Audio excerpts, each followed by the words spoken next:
tayo po'y nagbabalik ngayon. Time check po natin is 2:09 in the afternoon. So ngayong hapon na to, okay, ang mapalad po tayo kasi ang ating The Education Circle ay magkakaroon po ng kanilang uh, seminar, okay? Or hindi, it's not a seminar, it's a presentation na entitled po dito ay the PLP Educator Circle Special Virtual Project, Problems Are Worth Solving, okay? So without much further ado, I will give you the host or my co-host, of course, with this program. Anyway, sige, without much further ado, John, take over ko muna para at least maka-go on na tayo.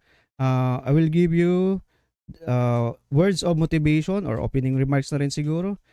Professor Arlene Cruz, ma'am. And a seemingly never-ending pandemic. At ngayon nga po, lalong nagiging mapanganib ang COVID kasi napakadaling makahawa at lalong tumadami ang mga namatay. Marami ang mga taong nahihirapan, makapagtrabaho, walang sapat na pagkain, marami ang kapos sa kanilang mga pangangailangan. And let's admit, one of the most affected by this adversity and change are the students. Students all levels, of course, including you, our dear college. Problems and challenges arise. Many feel economic hardship of the family.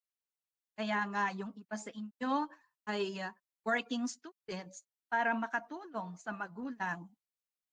Many cannot cope well with studies due to distance learning issues like difficulty in working on modules, absence of good gadgets, internet connectivity in synchronous learning. So nakikita naming mga guro yung mga problema na nai-encounter nyo bilang mga estudyante. At isa pa po na nakikita namin, isa pa na mahirap para sa inyo is yung physical absence of friends and classmates to socialize with, resulting to feelings of isolation, depression, and mental anguish. Marami po, hindi lamang mga estudyante ang nakakaranas nito. Emotional baggage, feeling of depression, stress, mental anguish. But, my dear students and everyone here, let us not lose hope. There are still lots of things to be thankful for. Unang-una na po, we are still alive. Let's thank God every time we wake up in the morning for a gift of a new day.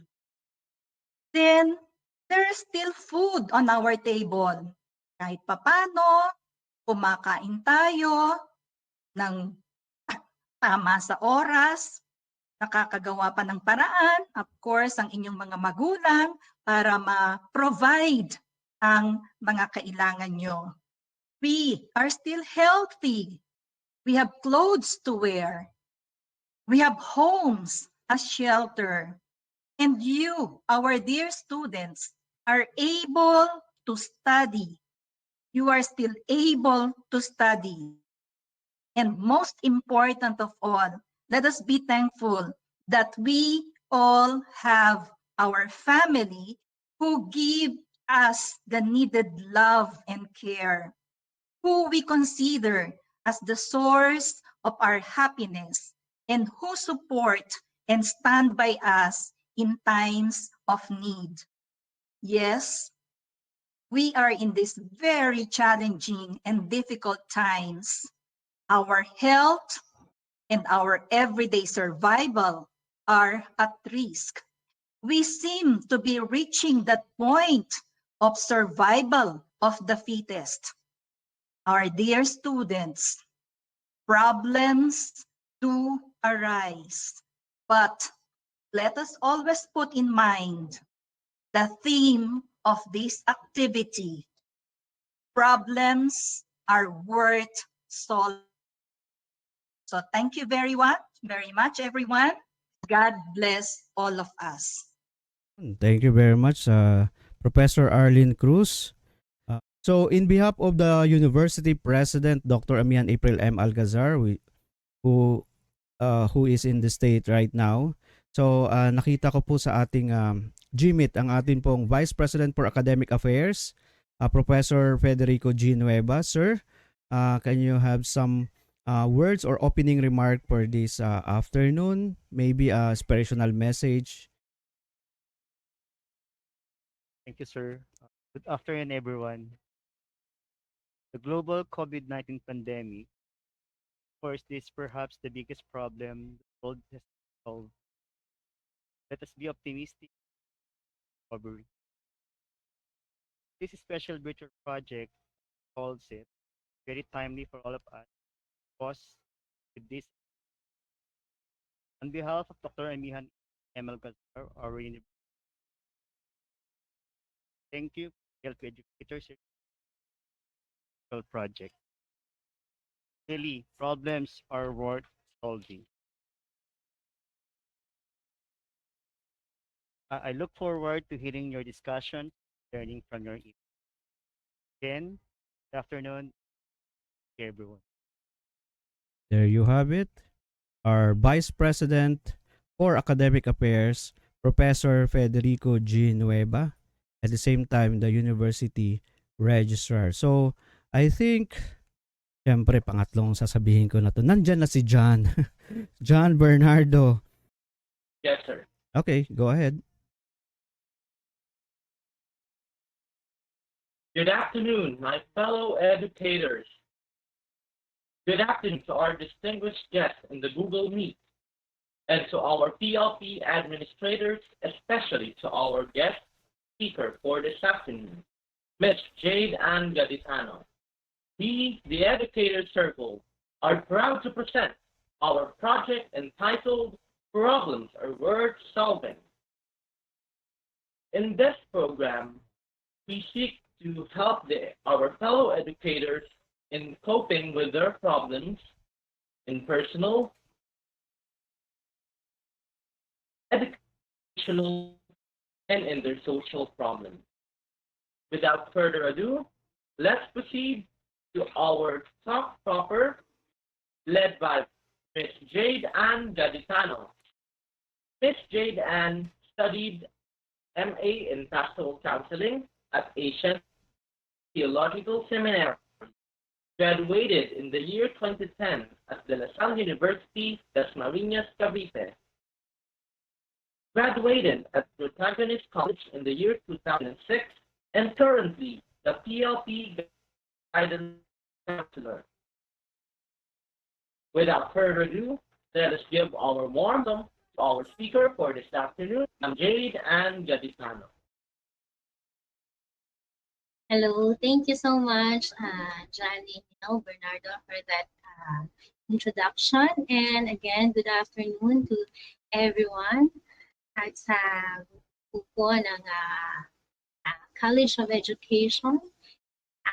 Maraming salamat po sa pag-invite sa akin to be the resource speaker for your very first virtual project na gagawin nga po natin dito sa Pasigueño. I'm very happy and privileged to be part of another segment of Pasigueño for this virtual session, and this time spearheaded nga po ng PLP Educators Circle. So I hope everybody's ready to listen, and I was actually given the topic on problems are worth solving. So let me just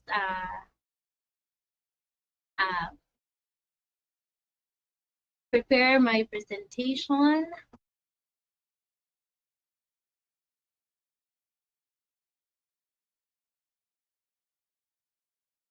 Nakikita na po ba?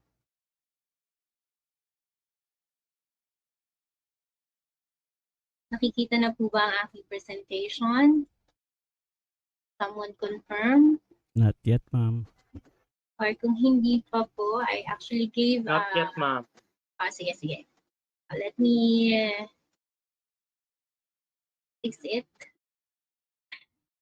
Okay, wait.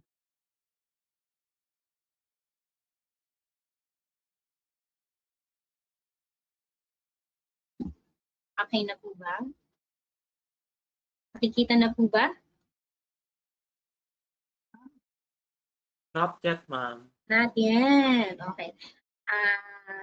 Dear, can you help me na lang? Can you present it? I have given you a copy naman of it, right? Bakit kaya ayaw?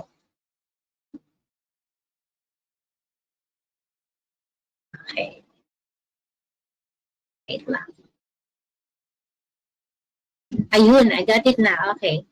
I think I got it na. Can you see na po? Yes, ma'am. Yeah. Yes, ma'am. Okay, so again, my topic is about problems are worth solving. So in life, we will never be exempt in experiencing problems. Some problems that may come our way may be easy to handle, but there are those that are not. So if you find one difficult to handle, sometimes, di ba, we tend to give up. Probably because we think na it's the most convenient thing to do. And yun nga lang, kapag gano'n na nangyari, nag-give up tayo, we will leave the problem unsolved. So let me just show you a short video clip about the broken escalator.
Okay.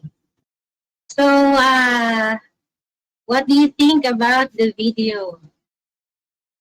Okay, so that's about two important looking people on an escalator. Pero nangyari, tumigil yung escalator. And they are actually insisting that they cannot go anywhere. So the people start calling for help and wait for someone to fix the escalator. Unfortunately, itong tao na pwedeng makatulong sa kanila, yung escalator niya rin also stopped, making all of them to get stuck. So what about us? Have we ever felt stuck in our life? Well, I think all of us have that moment where we felt like we're drowning in a mud.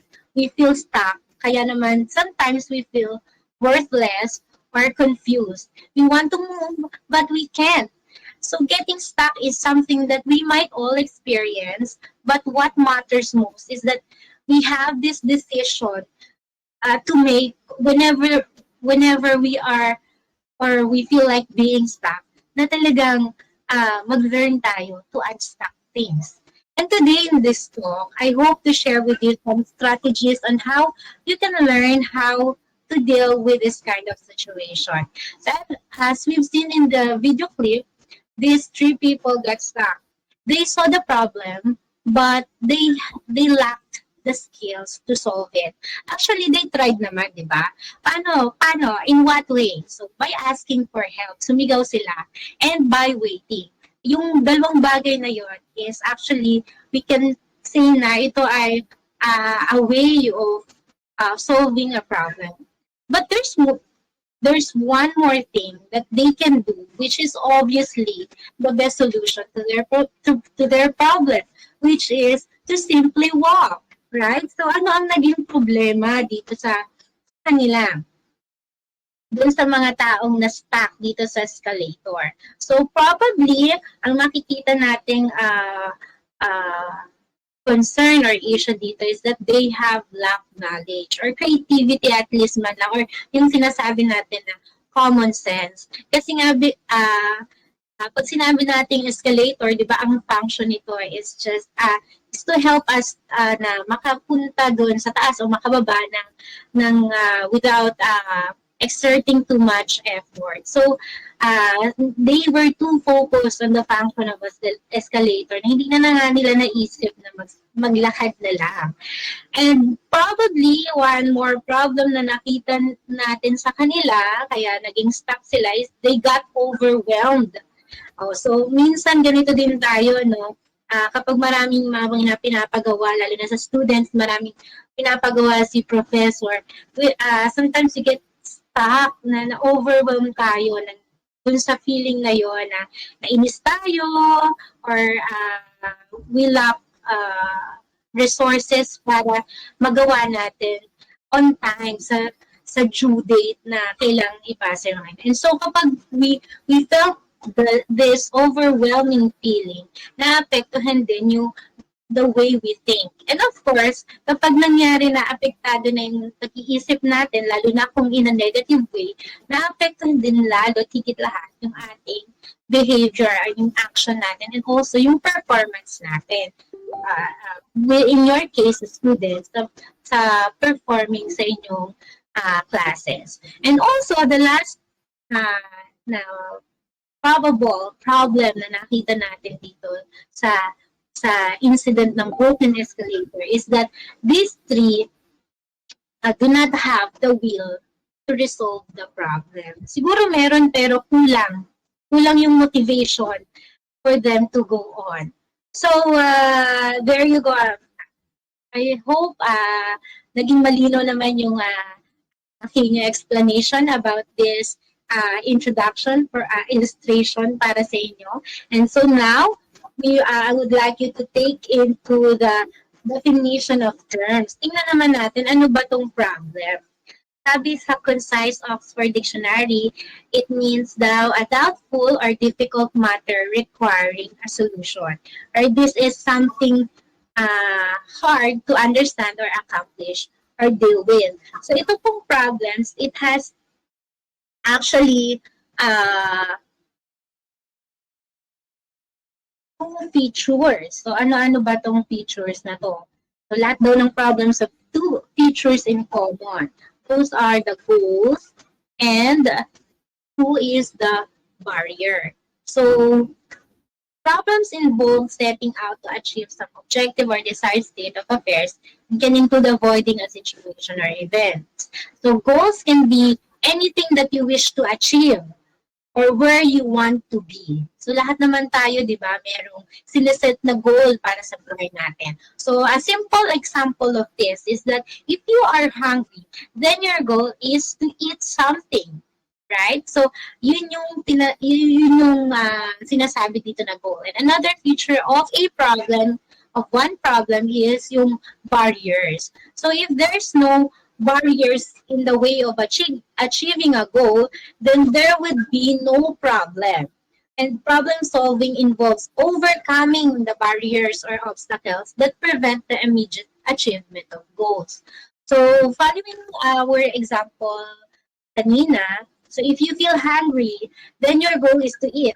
And a barrier to this may be that you have no food available. So mangyayari niyan, punta ka sa supermarket and you buy some food. So removing the barrier will lead you to be able to solve the problem. Okay, so another, that's the problem. The next thing that we need to know is yung alternatives. Ano ba to? Alternatives are available possibilities to overcome a problem. And so, yung solution naman is the best possible alternative to solve a problem. And so this problem solving is the process of finding alternatives and applying the best solution. Okay, so adopting a framework for problem solving will help us to meet the challenges our problems present. So problem solving has 5 basic steps, and I would like to share it with you. So number one is to discover, to investigate, brainstorm, implement, and review. So you can see there, for every area or for every model, meron siyang step. And it goes with from step one, identifying the problem, gathering information to define the problem, produce as many alternatives as possible, put one best solution into effect, and lastly assess the effects of the solution. So itong model na ito is I got from actually YouTube, and this is a model which most leaders adopt in a business world, but you can also benefit from it, students. Though I have listed some other suggestions. So problems are everywhere, right? Hello, college students. Baka nga sabihin niyo sa akin, Miss Jade, ilan yung gusto mo? So sometimes the easiest way to handle our problem is by ignoring it. So sino ba sa atin yung ganito? But the truth is, the more that we ignore our problem, and if it holds value on us, it would still bother you.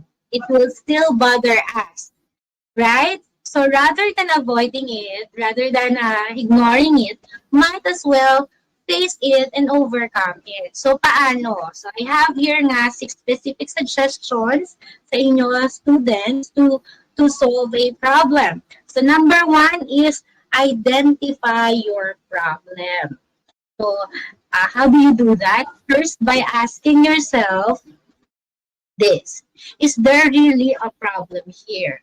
Kasi minsan we create problems in our own heads. Hindi naman talaga totoo, or wala siya, aren't really out there in reality. So probably we could have to weigh things. Ito nga, or isip-isipin natin, ito nga ba ay masasabi natin na problema. So we need to relax a bit and think about of this, kung ito nga ay a big problem, na magkakaroon ba siya ng magmamatter ba to in 5 years or even in 5 weeks.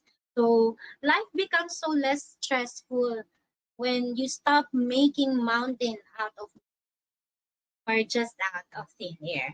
So relax lang, chill lang muna tayo. Tingnan natin, huwag tayong masyadong magpanic agad. Okay, so let's identify. Tingnan natin kung alin ba dito talaga ang kailangan nating dibdibin na at maisip or i-consider na this is my problem. Or meron naman tayo mga problema na hindi naman ganun na dapat dinidibdib pala. So after you have identified it, and I hope you will write it down sa mga students na nakikinig, and even sa ating mga professors or whoever po na nakikinig sa sumusubaybay sa El Pasigueño. I hope that everyone can learn something from this talk. So I hope that you will find this helpful and beneficial to you. You'll identify your problem, and if you could write it down para mas nagiging klaro or nagiging organized, ma-organize natin yung thoughts natin. So If after you have identified it, the next thing you do is to own it, own your problem. So the job does not end once a problem is found. Sabi nga, the best product outcomes are centered around owning and solving the identified problem, not on building a specific solution. So I love the framing of owning problems. Bakit? Kasi it empowers people to think holistically and creatively about why the problem exists and how to address it in the most direct way. Kasi ang nangyayari, kapag nakapag-identify tayo ng problem, okay, ang usually naiisip natin, i-solve natin to. Pero we never thought of seeing the problem na or tanungin natin ang sarili natin, bakit ito nag-exist?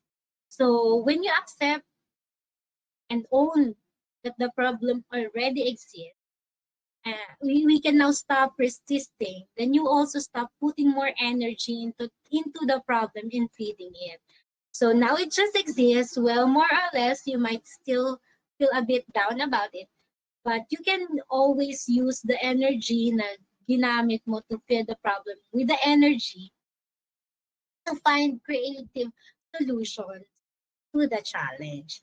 Now I understand na meron sa atin, kahit sa amin naman ng mga professionals,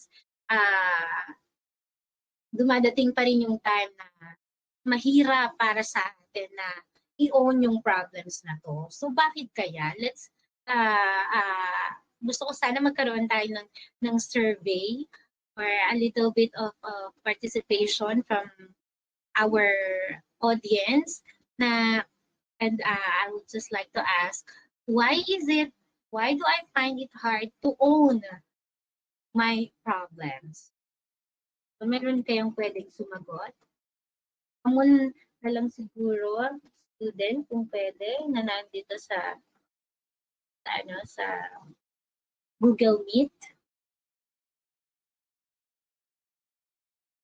Kung baka nahihiya pa, sige lang, I will move on. So, siguro meron kasi ding mga students na natatakot na has this difficulty owning their problem because maybe they're scared because it may mean responsibility, or it is scary because owning your own problems means you will allow yourself to take chances or to make a risk, and that you may be scared na kung ang result ng gagawin mo will not be the one you expected to be, or yung having a good or positive result.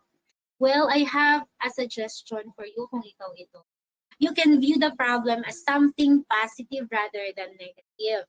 You can also it also helps when you change the language. You can term the problem as something na situation or a matter that needs your focus and attention. A situation that can open an opportunity for you to learn. A situation that will teach you and hone your character. Our problems, if we own and face it, will lead us to be wiser, to be stronger, unless you want to be stuck in life, katulad ng video clip na pinakita natin kanina. And this also reminds me of yung Bible verse from Romans 5, chapter 5, verse 3 to 4. Sabi doon, not only that, but we also rejoice in our sufferings. So, di ba kapag may problema tayo, usually we think of it as a suffering. Pero sabi dito, the Bible, we rejoice in our suffering because we know that suffering produces perseverance. Perseverance, character, and character hope. Ang ganda-ganda, no? So, maganda siguro din, I'm sharing it with you students na maganda na mapanghawakan natin to na okay pala na makaranas din tayo ng mga sufferings na to kasi merong benefit ito, merong pinuproduce sa atin to, which is yung pagpe-persevere natin. And sa ating pagpe-persevere, nabibuild or nahukon yung ating character. And dun sa pagkilala natin sa sarili natin, sa personalidad natin, sa character na meron tayo, nabubuo din yung attitude of positivity, yung pagiging hopeful, to be always to having that attitude of looking forward na hindi dito natatapos ang lahat. Hindi ako masastuck lang dito sa sufferings ko. Hindi lang ako dito masastuck sa being stagnant na ito lang yung alam ko. But you will look forward to a day na talagang ma-overcome mo siya. So with that in mind, nagkakaroon tayo ng bagong perspective about facing our problem. Hindi na yung lagi tayo mag-cringe over when we hear about yung salitang problem, or hindi na natin i-avoid yun or i-ignore or tatakbuhan. But with this new way of perceiving our problems in a positive way, magiging mas excited na tayo kasi may benefits ito sa atin, hindi ba? Ngayon, baka having that in mind, baka pwede na nating sabihin, asa na yung problems? Bring it on, I'm ready. So yan, so may pamins ako, no? So now, sana may ready na tayo na student. Hindi ko ito nasabi sa, hindi ko na-coordinate, pero I hope that to have this talk more interactive. May I just ask for one volunteer student? Meron lang ako isang itatanong. Dalawang bagay na pwedeng itanong sa inyo. Hindi naman siguro ito mahirap. Meron po ba tayong estudyante? Nako, nag-leave ha? Ay, hindi pala. Ay, nandito si Jeremy at saka si John. So, pwede ko po bang i-invite ang isa sa inyo for the sake of discussion? And just to see lang kung how do you actually handle yung problem nyo. Sige nga, nandyan ba si John, ating host? Yes, ma'am. Hello, dear. Okay, salamat sa pagsagot. Okay, meron lang ako isang tanong, John. Wow, naka-uniform talaga. Very loyal si John sa ating university. Alright, so, John, I have question lang, ha?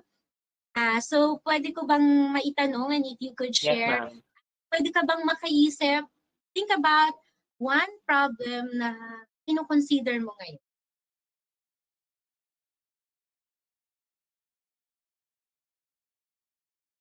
Yes, ma'am. A very common problem that we students encounter is the internet connection problem.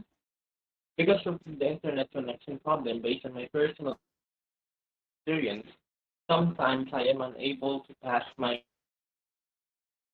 work on time. Sometimes I am unable to answer the quizzes on time, which makes it the problem. I live my own code that problems exist to give you brain. Problems exist.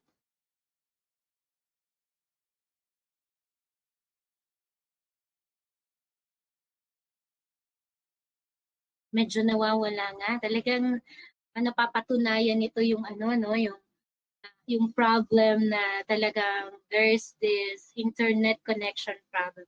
Sorry, I just have to cut you dyan, ha? So, this is very valid na problema na talagang our students are actually, hindi lang students, lahat professors, kasi ngayon lahat na sa online, right? So, this is a very valid problem that we all experience. And so, John, Aniel, so how do you handle naman itong internet problem? So, ma'am. Ayan, John, you're back. So with that internet connection problem, how do you handle it? In handling the problem, internet connection problem, I stop for a while. I relax and I live with my quote that problems exist to challenge you, not to give you burden. With that quote, I believe that Problems exist because they serve as challenges for me. And through these challenges, I find ways and solutions on how to cope up with my problem. Because I believe that problems will never exist because they will never be a burden to you. They will serve as a challenge for you to think of life in a positive way. Okay. Okay, so thank you for that answer, John. So napakaganda naman ng perspective mo about the problem. So you wouldn't actually consider it as a problem, but more of a challenge. So I have here Jeremy Gimba's answer. Sabi niya, for me po, siguro po, with that problem in the internet connection, I will find a way para makacope up pa rin po. Like asking my friend kung anong nangyayari, halimbawa sa lessons or discussion. So that's a good plan. That's a good a way of handling or coping up with a situation or problem with the internet connection. So thank you again, Jem and John and Neil for your participation. So there we go. That is one strategy. Or and so I can suggest more. So let me just go back to our presentation, and in the next uh, suggestion that I can give you about on how to solve your problem is yung reflecting about your problem. Once we have identified it at na-own na natin yun, now we dig more. We face more and reflect about more of our problem. So uh, one strategy that may help you, siguro kung ito pwede siya kapag marami na tayong problema, no? Is by ranking it. Kasi minsan may mga tendency ang tao, ewan ko lang ba kung kayo ganun din or mga students natin, na ipunin ang problems kaysa isolve siya habang iisa pa lang yung problem. Kaya nangyayari, we feel overwhelmed. So if you find yourself faced with lots of problems already, nagkapatong-patong na, try nyo yung strategy of ranking it. So for example, you have 5 problems.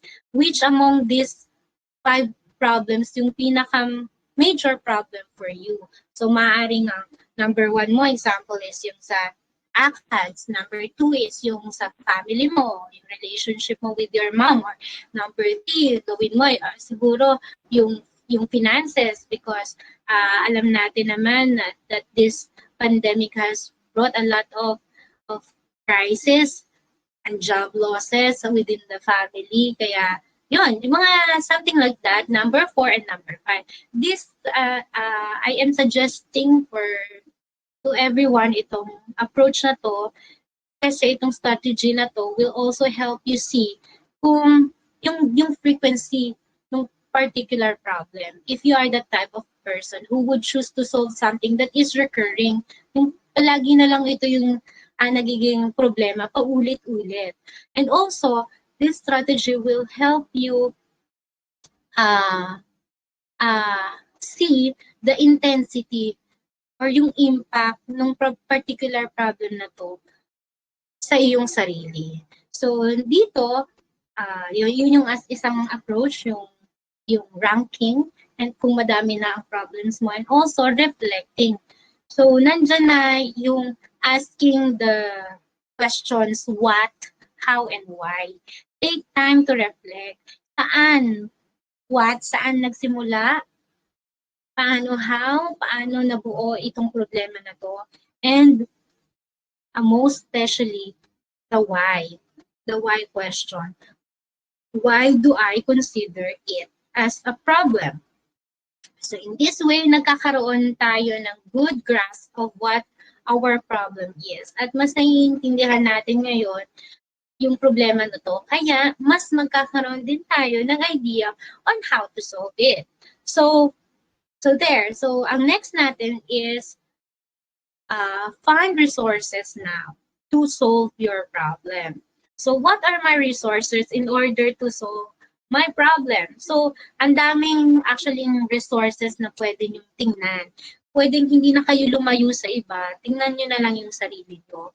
Ano ang meron ka na pwede mong mai-contribute in solving your problem? Na andyan na meron kang knowledge about something. Nandyan na meron kang skills. And also, yung experiences mo from the past that could contribute nga in solving your problem. Now, kung hindi enough ang sarili,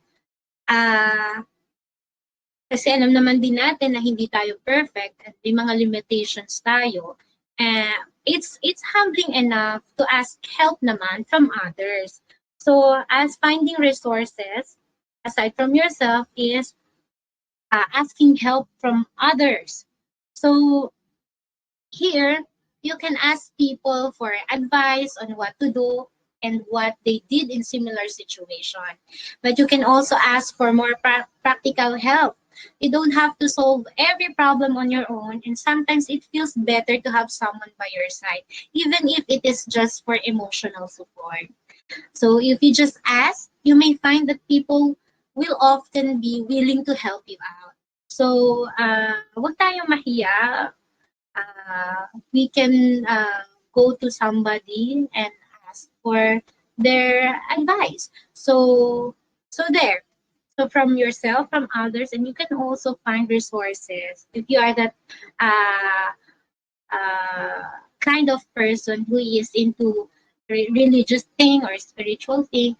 So naandyan, napapasok yung faith mo. So you find God a big resource kung saan pwede mong pagkuhanan ng lakas ng loob kasi and also yung faith na we have Filipinos naman is mga religious people na talagang when everyone else fail sa lahat ng tinry natin na gawin, we actually run to the all-knowing God. So, pwede nating gawin din yon. So, after looking for the alternatives or options to solve the problem, yung mga resources na nabanggit ko, choose the best fit solution. And, ayan na, try it out, of course. Pero in choosing the best solution for your problem and in trying it out, syempre, i-implement natin yon. We also must anticipate for this result. One, dalawa lang naman yan di ba? Positive and negative result. Of course, we are hoping that it will work, right? But we have to, of course, anticipate for both positive and negative results. And as you can see sa aking PowerPoint, sa aking presentation, highlighted dyan yung positive. It is because mainly, I do believe that you can always find something positive sa mga negative situation na nararanasan natin. And so, pag nakita na natin ang result noon, we can, this is the last suggestion, we can assess the process you've made to solve your problem. So, tingnan natin, we may conduct an assessment and evaluation on what made it successful or bakit hindi siya naging effective. Yon. So there.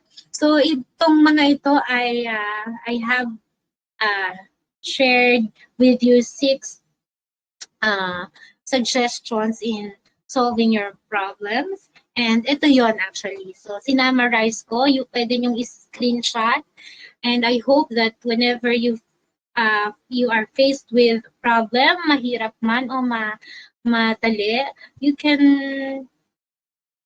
look to this template and siguro pwede niyong i-adapt din.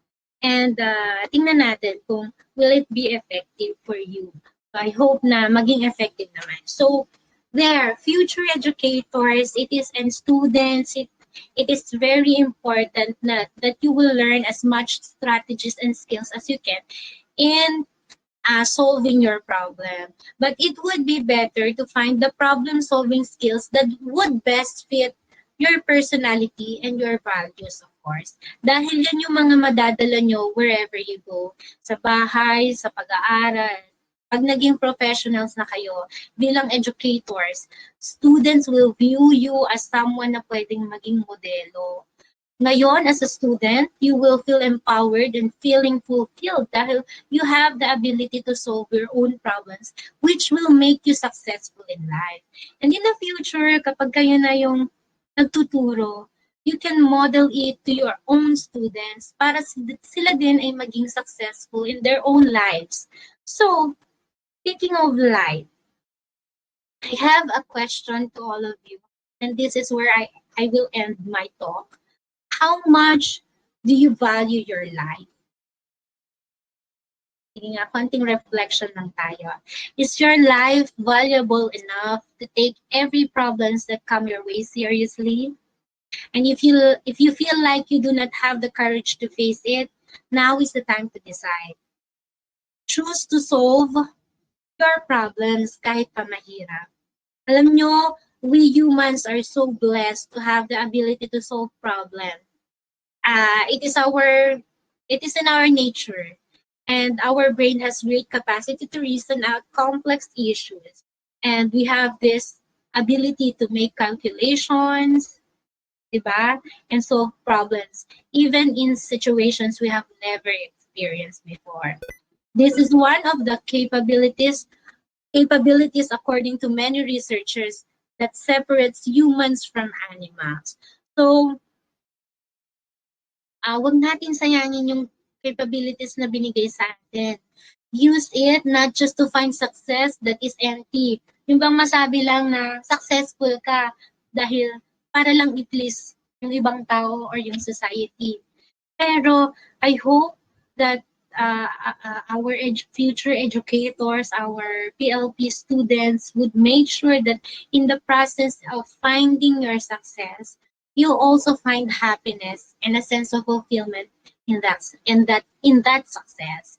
Enjoy the problems that come your way, welcome it and face it. And if you do so, you are also welcoming the learning and the growth that is beneficial to your life. Ito sana ang maging rason at motibo nyo, students, why problems are worth solving. So thank you for listening, and again, good afternoon to everyone. And may our good Lord bless you all, future educators, and the cool community of PLP. Thank you so much. Thank you so much, Ma'am Jade Gaditano, for a very inspirational and very motivational speaking for this afternoon. To sum up our topic for this afternoon, we have listened about the six specific suggestions to solve a problem. Number one, identify your problem. Own your problem. Number three, reflect your own problem. Number four, find resources to solve your problem. Number five, choose the best solution for your problem. And finally, assess the process you've made them. I hope that all my fellow educators have learned a lot from our here this afternoon. Once again, thank you, Ma'am Jade Gaditano. Moving on to our conclusion of our program for this afternoon, let us have our inspirational message from our very own team, Dr. Cecile Espiritu. Thank you, John. A pleasant afternoon to everyone. I do hope that you have learned a lot from this session. All of us were affected by this pandemic. No one is exempted. It will definitely take years before everything will be normalized. But we have to move on and move forward because this virus will be with us for a long time. Every single thing has changed because of COVID, but as human beings with intellect, we can surpass these trying times. It's not just about the survival of the fittest. Those who can survive and who will survive are the people who know how to accept and embrace changes. We Filipinos are known for our resiliency. Throughout the years, we always go back to our feet and stand up tall after calamities, trials, and tribulations. we easily cope up. I know it's difficult for you, my dear students, to face this new normal system of education. Even our faculty members are experiencing hardships, especially in writing the modules that we have to deliver to our classes in just a short span of time. But it's all about flexibility and having a growth mindset. We cannot give up, and we should never give up. As I have shared last week with my first year students during our online session, in the college level, there are so many tasks to do, and this will be your training ground for time management and setting priorities. This is a battleground that you have to surpass. Take all of this as a challenge, as opportunities to learn and develop you further as future teachers. Remember, we are the frontliners of the educational sector. Be strong, our dear students. Do not be overwhelmed or overpowered by this task given to you. Never give up. We know that you can do it. Sabi nga sa Starstruck program, dream, believe, and most importantly, survive. Diba?